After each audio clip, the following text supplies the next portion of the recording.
All right, hi guys, welcome back. So today I'm just going to film on my screenshot program and I'm going to talk on this microphone. Sorry if I sound like I'm in a Cracker Jack box, but hopefully you guys can hear me and articulate. But I'm a little bit short on time today, and I just found out my friend is coming into town this afternoon, so but I posted this a week ago to remind myself I wanted to get back to continuing to talk about the stuff I was talking about in my last video. But I have so much going on. I get kind of information overload. So today I would like to just go over some of my notes and doodles about this stuff. And the fact that, time is what is like a huge constriction on our reality, and time takes our vitality from the lower self. It restricts our ability to get stuff done and to express ourselves. And I always kind of found the serpent eating the tail is a funny symbol to me, because this is one individuated being, but the symbolism implies this illusion of duality. And it's this need to consume the self. I mean, the serpent is descending and ascending at the same time. And so this really reminds me of the spin and the spin of time in our reality, and what I was talking about with the cube and the prism in my last video. So I spent some time doodling and mapping some of my ideas about all of this out. And I don't want y'all to take it too seriously. I mean, I'm just freestyling with this, but, and obviously the map is not the territory, and I'm kind of representing 4 elements and implying 5 elements here as well. But I've been just thinking about, gravity and, how, gravity is that center of the torus, which in 2D is a circle, but in 3D it's toroidal. And we have this 6-direction reality that's based on that toroidal. But the 7th direction takes us inward. And, the number 7 has always been really represented as a spiritual key. So I wanted to map this out and talk about these densities, and kind of represent this double diamond mirroring process that's happening, because this is where this whole dream within a dream becomes clearer. And I think we all have started to realize, even science is with simulation theory is realizing that our reality is a representation of a reality that's behind the scenes, right? We've got all this space between our atoms, and the more I've been getting into the fractality of the plasma energy field. Now, really quick, tuning the human biofield, great resource. Wow, what a great piece of work this is, and how timely and vital, right? Okay, so this is a good illustration here, of you have, and I'm sorry this is really small, so I'll read it, but you have in space, you have geomagnetic field of the Earth, magnetic fields in the lab, you have the subtle bodies and the magnetic field of a human being, that body electric. You have concentric shells, and they have it in space, in the lab, in the subtle biofield. And then the magnetosphere, and you have the subtle bodies and the magnetism of the human being, and in the lab, and again in space. Our reality really is just kind of like bubbles within bubbles, and it brings the whole idea of the unity and the diversity within the unity of this reality into better focus for me.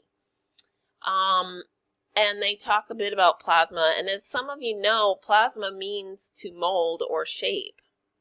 And so these plasma energy fields are molding and shaping our reality and our minds, and we have the ability to, as individual artists, turn around and mold and shape it ourselves as well. And that's, I really think that this reductionist paradigm that's been going on, it's not only dead, but it's leaving a wake of problems, because people haven't been thinking energetically.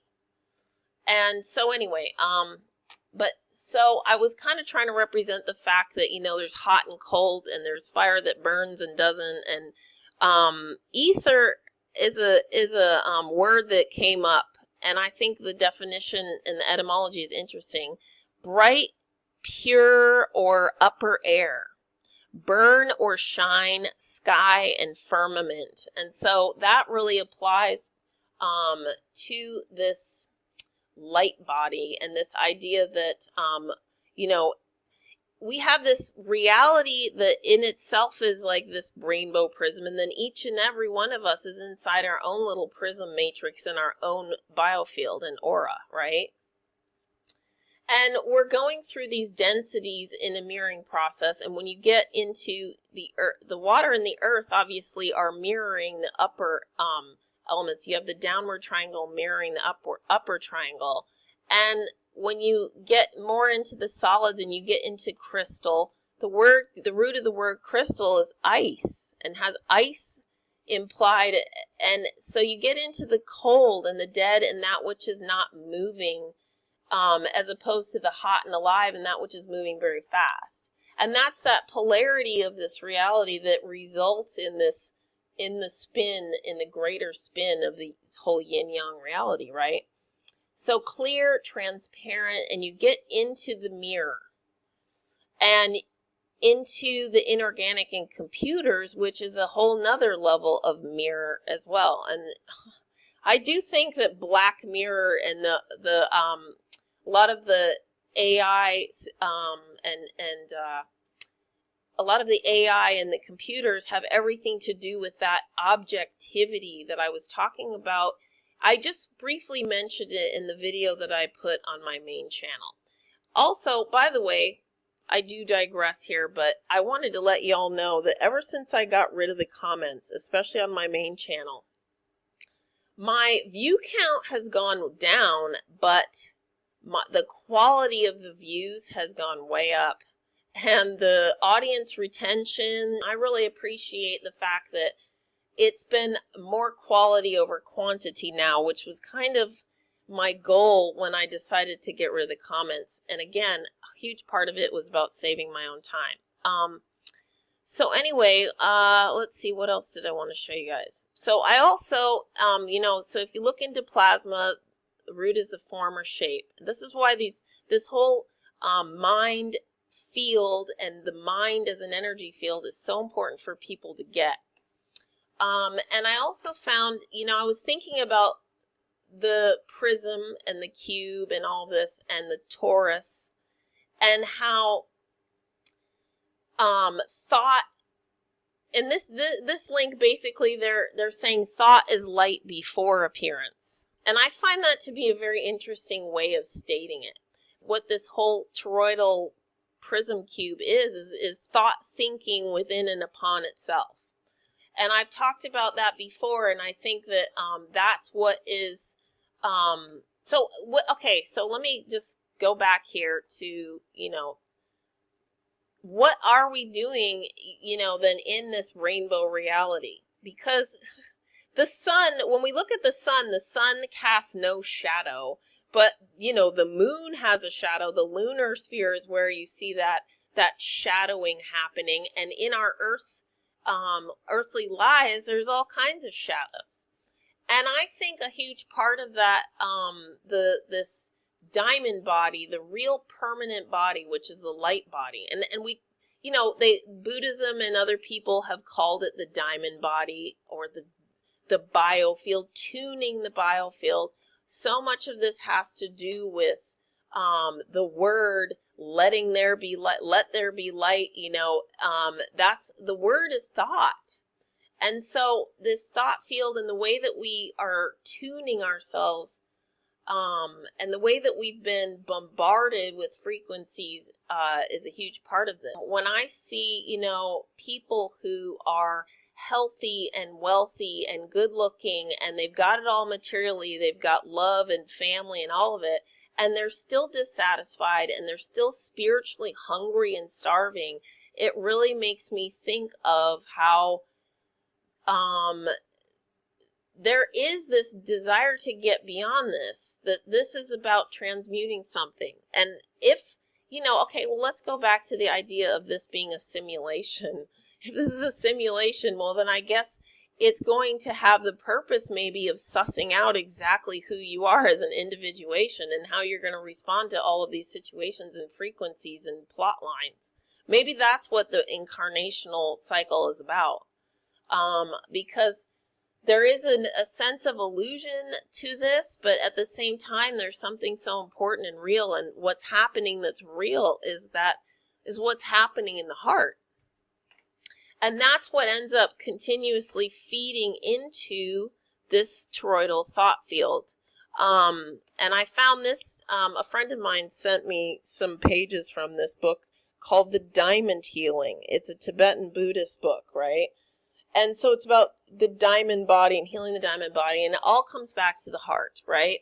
And it's consciousness, really, it's saying that the mind power of the individual is centered in the heart, and the heart itself is synonymous with mind in the Tibetan system. And consciousness, mental clarity, sense of self-identity arise from the heart center. So when you look at all these people who are like, sociopaths and hardcore narcissists, people are really closed down in the heart. That's all about the ego and that identity and that ID entity and that snake eating its tail. And I do think, there is a sense of there's a sense of a difference between death and resurrection. And this idea that we're going to be that we're stuck in time and stuck in death doesn't make sense to me. And this sense of linear time makes us forget that this has already happened. That past, present, future are an illusion, that now is all of it. And when it's all taken into consideration, all the dream within the dream, you're a part of that. And right now your individuated self that's going through the motions of time is being a part of that whole that already is. And so it's kind of like, this is where my inner dialogue started to slow down, as I feel like thought and time are inseparable. And that's part of why I think that there's so much talk about how we have to quiet the mind and stop, because all of this noise is allowing in all of these frequencies. But this is another symbolism. This is like the heart of Mary. I can't remember where this was from, what church or whatever, but you see that the mirroring, the double diamond mirroring here again with the heart of Mary. And at the center of the heart is that line between the higher and the lower. And so the heart is like at the event horizon of this mirroring process. And again, in the Kabbalah, the cube, this is the thought cube right here. And